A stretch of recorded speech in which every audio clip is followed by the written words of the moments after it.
بسم اللہ الرحمن الرحیم۔ السلام علیکم ناظرین، آج کی ہماری علمی بیٹھک کا موضوع ہے کہ قرآن مجید کی آیت ہے کہ نماز ہمیں بے حیائی سے روکتی ہے، لیکن ہمارے یہاں لوگ نماز بھی پڑھتے ہیں اور بے حیائی بھی کرتے ہیں اور جھوٹ بھی بولتے ہیں، تو اس آیت کا مطلب کیا ہے؟ بسم اللہ الرحمن الرحیم۔ قرآن مجید میں جو اللہ پاک نے فرمایا ہے کہ ان الصلاۃ، کہ بے شک نماز تنہا عن الفحشاء والمنکر، کہ نماز بے حیائی کے کاموں سے روکتی ہے۔ ہمیں اگر غور کریں تو ہمیں قرآن کی آیت پر شک نہیں کرنا چاہیے، ہمیں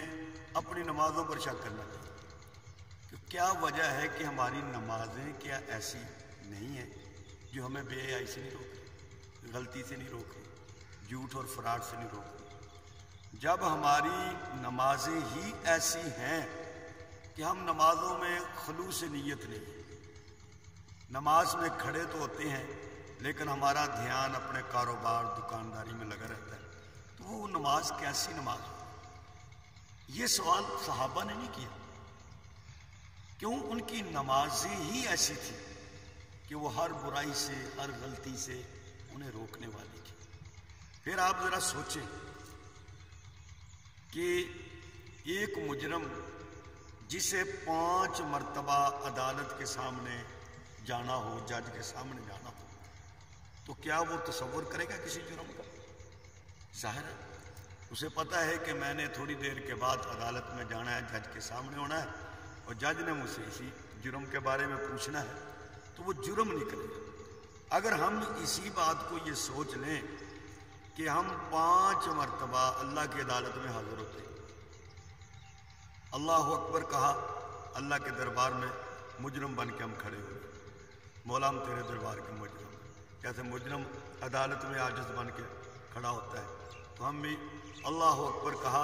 اور اللہ کے دربار میں مجرم بن کے کھڑے ہوئے، اور 5 مرتبہ حاضری دیتے ہیں اللہ کی عدالت میں، اور یہ حاضری میں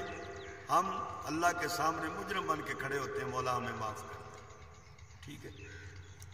اگر ہم یہ یقین پختہ کر لیں کہ ہماری یہ جو 5 مرتبہ کی حاضری ہے اللہ کی عدالت میں، اللہ کے سامنے ہم نے جانا ہے، جب اتنی بات سوچ ہمارے دل و دماغ میں آ جائے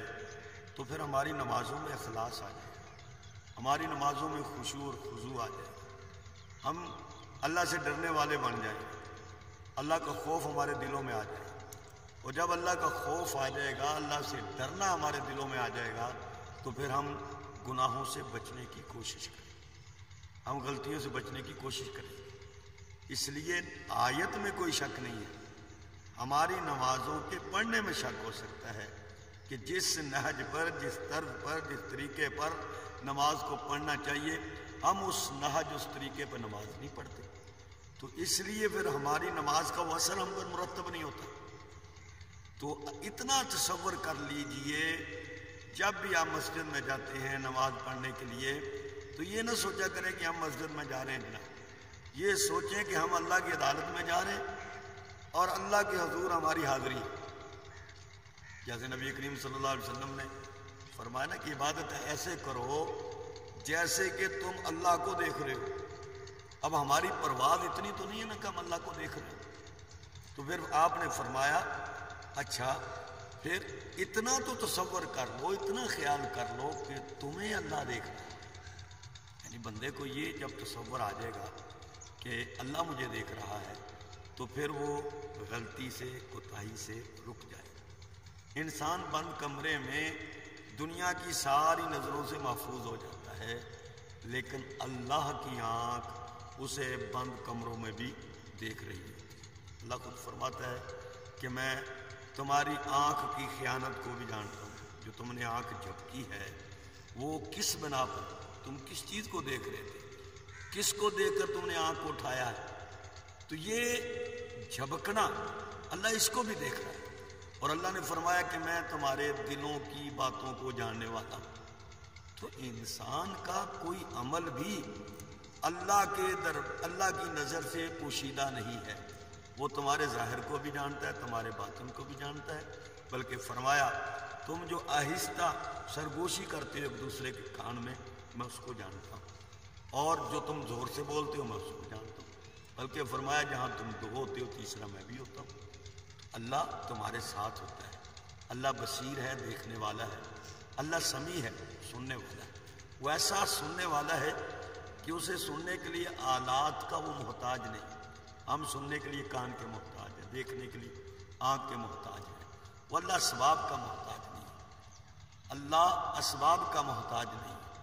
ہر سبب اللہ کا محتاج ہے، وہ مسبب الاسباب ہے، اسباب کو پیدا کرنے والا۔ جب یہ خیال، یہ تصور ہمارے دل میں آ جائے گا کہ ہمارا اللہ ہمیں دیکھ رہا ہے، ہمارا اللہ ہماری بات کو سن رہا ہے، ہمارا اللہ ہماری ہر حرکت سے باخبر ہے،